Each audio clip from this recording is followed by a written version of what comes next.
Hi, everybody. We have with us here today the stars of A Country Christmas Harmony, Brooke Elliott, who not only stars but also executive produces, Brandon Quinn, and Danny Pintauro. Welcome, guys. Thank you. We're going to get right started immediately. Our first question is Jamie Ruby. Hello, good afternoon. Thanks for talking to us. So what was it in particular that attracted you to the show from the beginning, for all of you? Brooke? Several things attracted me to it. The music really attracted me to it. I hadn't sung in the TV world in a long time, so that was enticing. And I really liked the story. I thought it was great, and I really loved how poignant it could be in the, for Chrissy, who is up against, having people call the shots for her. Is this really what she wants to do, or will it get a like? And, and I liked that it was a story about finding your own authenticity again, your own belief in yourself, your own confidence, and that sort of thing. So I was drawn to the story in that way. Yeah, for me, it was two-factor. One, working with Brooke, obviously, as you may know, where she's my co-star and wife on our... Me too. That was my... No, it's too late. You missed your boat. No, I'm saying it first. No, me too. But she plays my wife on our series. So that was like my main draw. And also fear. I'm terrified to sing in front of people. And as you know, this required me to sing and play the guitar, and I wanted to sort of dive into that fear, and it ended up being one of the most incredible experiences of my career. I had such an incredible time recording the music and proving to myself that I can do different things. Danny? I think for me, of course, any opportunity to represent the LGBTQ community in almost a boring way, just a good old-fashioned relationship. They've got their issues, they've got their love, it's solid, and it's Lifetime, and getting to do that on Lifetime is so important. And we're making a lot of strides when it comes to representation on Christmas movies. It was kind of the last holdout in terms of representation, and now we've made big strides. So, and the other thing is, he's a complete character, a whole character, a real person. It isn't sort of a caricature of what it's like to be a gay man, and that to me is super important. So the writing was really compelling. Well, great. Well, thank you, all of you. Thank you. The next question comes from Suzanne from TV Mag. Hi, it's great to talk to you all. Congratulations, Brandon and Brooke, on getting your show renewed. I saw that. Oh, Thank you. Thank you. That's great. So how did it come about that the two of you were in this movie? Brooke, you're a producer. Did you make that happen, or? It's funny. Some of the other executive producers came to me and they said, "What do you think of this idea?" And they were like, "Get ready for it." I'm like, "All right." And they said, "Brandon Quinn." And I literally couldn't jump through the phone, is what I wanted to do, to be like, yes, get Brandon. Oh my God, get Brandon. It was the most, truly the most joyous thing they ever could have said. And so I was very, very excited. And that's how it came to me. And then they went out to Brandon, and then I just had to pray that he wanted to do it with me. Well, it's funny. So I was doing a film, another film earlier in the year with this production company, and they were starting pre-production on A Country Christmas Harmony, and the producer was asking me about Brooke's like, "Hey, yeah, we're actually getting ready to do a movie with Brooke," and I'm like, "Oh my gosh!" And I just went on and on about, I was gushing over my love for Brooke and how much I love working with her, but no strings attached. Me doing the film, and a couple months went by. And I get a text from this producer, and she's like, "I hope you can sing." And I'm like, "What?" and asked me if I wanted to be a part of the film, and I was like, "I mean, yes, I do. I'm terrified, was like, but I feel like I need to talk to Brooke first. And so I called Brooke up immediately. And little did I know she already knew that, that they were reaching out to me. And I was like, hey, listen, I don't know how you feel about this, but I'm really excited. Are you cool if we play love interest on a movie? I know we play husband and wife on our show. Is that weird? Is that too much? Should I say no? And she was like, oh my gosh, are you kidding me? I'm so excited. So I was really excited. it was very, very exciting to be able to work together on something else. Yeah. Oh, that's great. Yeah. That's great. I really enjoyed the movie, and especially the music, and that song at the end was awesome. And you both did a good job with that. Thank you very much. Thanks. Thank you, Suzanne. Our next question comes from Mark Berman. Hey, thank you for doing this, guys. I have a question for Danny. Danny, you had a very successful career as a child star. You obviously, Who's the Boss? And I'm wondering, how was the transition when the series ended? How was the transition going from a child star into more adult roles? And now that you have done this project, is this the kind of the return of you to the small screen or any screen? Can you talk to me about that? Yeah, this is literally, unless you count a small co-star I did about 12 years ago, this is the first time I've been on television since Who's the Boss ended 35 years ago. It's been a long time, so it's a big deal. It's a really big deal for me, and we're having a little premiere party at our house. I mean, I'm just so excited. The years after Who's the Boss didn't really include a lot of attempts at acting. There were a few times, and I did a bunch of theater. But, I think the universe was just telling me it wasn't the right time, and I just got to live a normal life. I got married, moved to Austin, worked as a vet technician, and then I finally worked through some trauma, and here we are. I just felt ready, and this project came along, and it was, all the pieces just fit together so perfectly, and I cannot even believe I'm back here. I love it. Well, welcome back. It's nice to have you back. And you just made me feel very old mentioning that. Thank you, Danny. Good luck. Way to go, Danny. Thank you, Mark. The next question is from Noah Wilson. My question goes to you, Brooke. So this is your big return to Lifetime following your long-running series Drop Dead Diva to now executive producing and starring in A Country Christmas Harmony. How special does this project mean to you, and what's the love that you have for Christmas?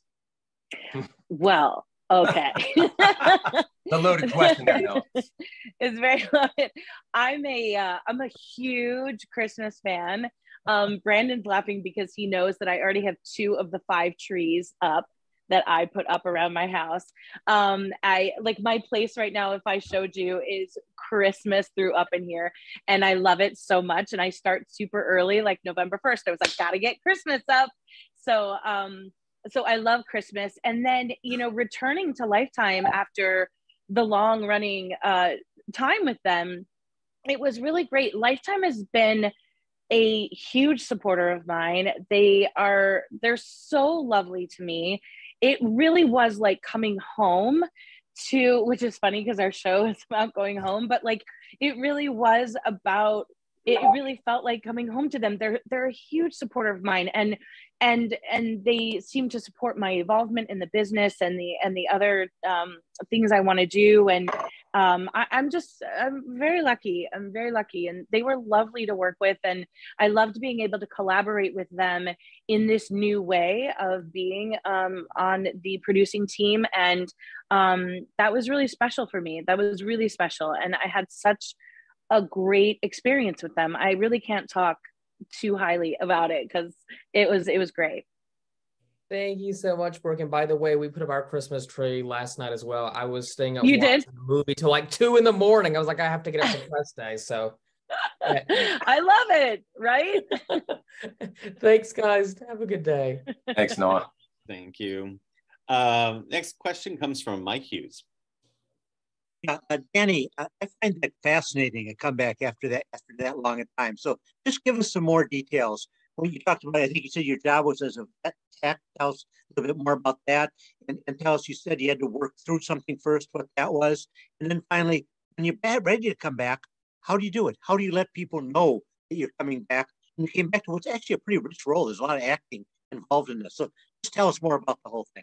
That's actually probably what I thought would be the hardest part. And when I made the decision, I just had to be very willing to do whatever it took, which means I audition for whatever comes my way. I'm not in a position to be sort of accepting offers yet. I have to show people what I am now, who I am now, and what I'm all about. And so it's almost like starting over, but it's just so tantalizing. It feels really great to sort of want to prove that I still have what it takes after all this time.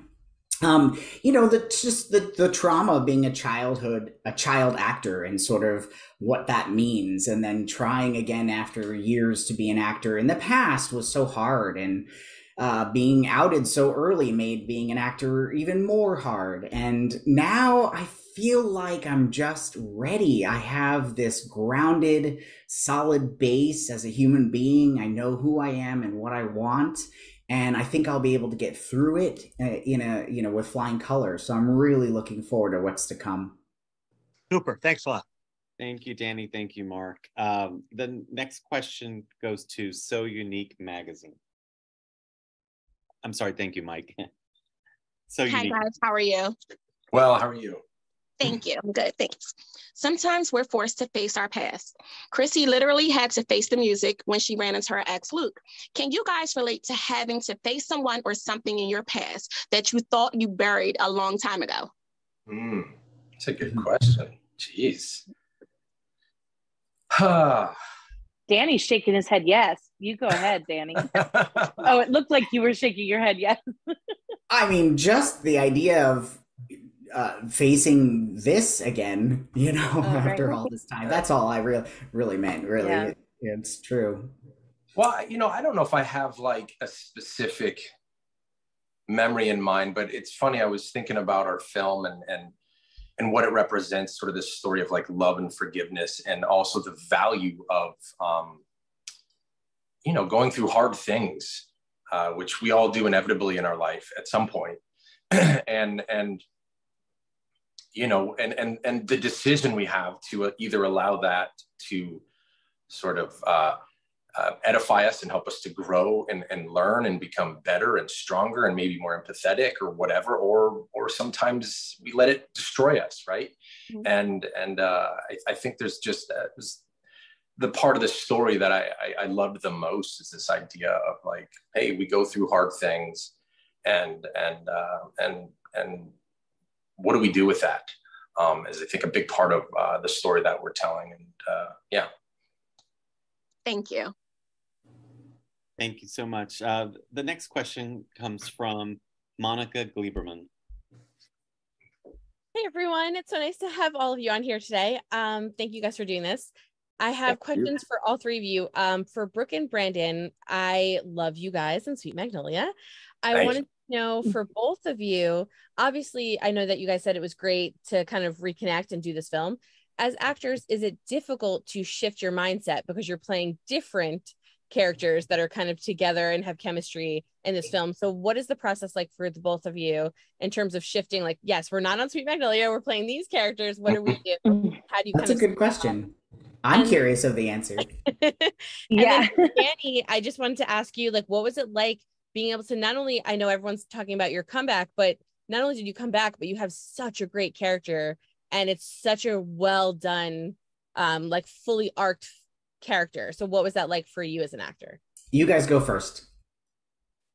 Brooke, you want to? Yeah. I mean, I'll start. So, you go ahead. Sure, you go ahead. I don't have like so that was part of my, I guess it was part of my trepidation in doing this is, Brooke and I are very fortunate to have been written some really incredible work on our series. And we've created these characters in this relationship based on that. And doing this, I was worried. This is the first time I've ever done another project with somebody that I've worked so closely with. But one of my favorite things about working with Brooke, is, I mean, I remember the first time we filmed together on Sweet Magnolias. We had this pretty intense scene that we had to film, and I think we had a chance to speak for maybe 3 minutes beforehand. And we get on camera together, and we were just so locked in to one another. And I was like, oh, this is going to be easy. and it turns out we're both trained the same way and whatnot. So I think for me, it was just, it's just locking in on her, and the writing is there, the situation is all there. And so it's just playing off of her, and it all just sort of happened organically and naturally in that way. Yeah, it's funny. I didn't feel any trepidation about it because I was so excited to work with Brandon again, and the comfort that we had, which I thought was really important for these two characters because they've known each other for so long. So I thought I was excited that Brandon and I had that already in that. And also what I think is really interesting, and I've not told you this, Brandon, but to me, the characters were very different. Yeah. So that gave us room to breathe and room to exist outside of Sweet Max. But what I think is really fun is there were certain times when we were shooting that I looked at Brandon and he actually looked different as Luke than he does as Ronnie. And when we got back to set, because we just filmed season 3 of Sweet Mags, when we got on set and he was Ronnie again, he changed. Like, he looked like Ronnie as opposed to Luke. And it was really fun because they're just different characters. They're different people. Chrissy is very different from Dana Sue. And so I kind of hoped that just those different characters would kind of come out of our eyes, our face, our beings, and hopefully, but yeah, you looked different. You looked different. I love that. Yeah. That's really cool. Yeah. Just a shout out to Gary and Edmund Enton for terrific writing and directing. Yeah. They really created this terrific script. Sorry, my dogs are in the background. And that's really comes down to it for all three of us. I think the quality of the writing allowed for some really great character exploration. And I had that same moment too, Brandon, where like I had a moment before we started filming with Brooke, and then it just, as soon as we started, it clicked and everything was, you're such a joy to work with, honestly. And that was probably my favorite part, sort of the in-between scenes and moments when we would just look at each other and say, what do you need more of? Or what do you want to accomplish in this next take? And gosh, it's to be able to work with the caliber of actress that you are was really terrific. And the character is, I love that. And I love that we've gotten to a place where we can create fully realized, interesting gay characters that don't have to have any of the sort of caricatures that we've seen in the past. And especially for a movie like this, because we've got a diverse group of people who are going to watch this film, A Country Christmas Harmony, those people will get to see this guy who's just hardworking, taking really good care of his who he works for, but also being her best friend and having a loving husband. Like, I couldn't ask for a better role to bring to Lifetime, for sure. Well, thank you guys so much. Congratulations. It's so good. Thank you so much. Kind of you. Our final question goes to Steve Gidlow with Media Village. Hi, thanks for doing this, guys. Actually, my question's for Brooke. The last time I randomly encountered you, you were shadowing Michael Lembeck on the set of Baby Daddy because you were become a director. Was there ever any discussion about you actually directing this piece? There wasn't a discussion about directing this piece, although I will put out there, I would love to direct. I would love to direct a Christmas movie, I'll just say it. But no, not this particular one. We didn't discuss that. I think because Gary and Edmund, who wrote it, were already set to direct that. And that was, they were so great to work with, by the way. But I would love to direct. And I love that, yes, I was shadowing Michael Lembeck, which was amazing. And I've done some other shadowing experiences since. And so, I'm hopefully taking steps in that direction. Brooke, I want you to direct me, please. Okay. Okay, good. Okay. Well, Lifetime tend to nurture women directors too. So have there been any discussions about taking that part of your career into, you know, that part of the behind the scenes other than executive producing? Yeah, we haven't had any actual conversations. And I say that because I bet there will be now. because right, maybe there will be now. I'm saying energetically, maybe we've had some conversations. But no, I would love to actually have conversations about that. I would love to move forward in that area. And Lifetime, as you've said, is very supportive of women. They're very supportive of me, and they have been, and they're very supportive of women wanting to further progress themselves, evolve themselves, move forward in the business. And I've always appreciated that about them. And I hope to have more of a relationship with them. I have every intention of that. Right. That'd be great. Thank you so much. That concludes our panel today for A Country Christmas Harmony. Thank you guys for joining us. Thank you, Brooke and Brandon and Danny. We're super excited about this one. Don't miss the premiere of A Country Christmas Harmony, Friday, November 18th at 8, 7 Central.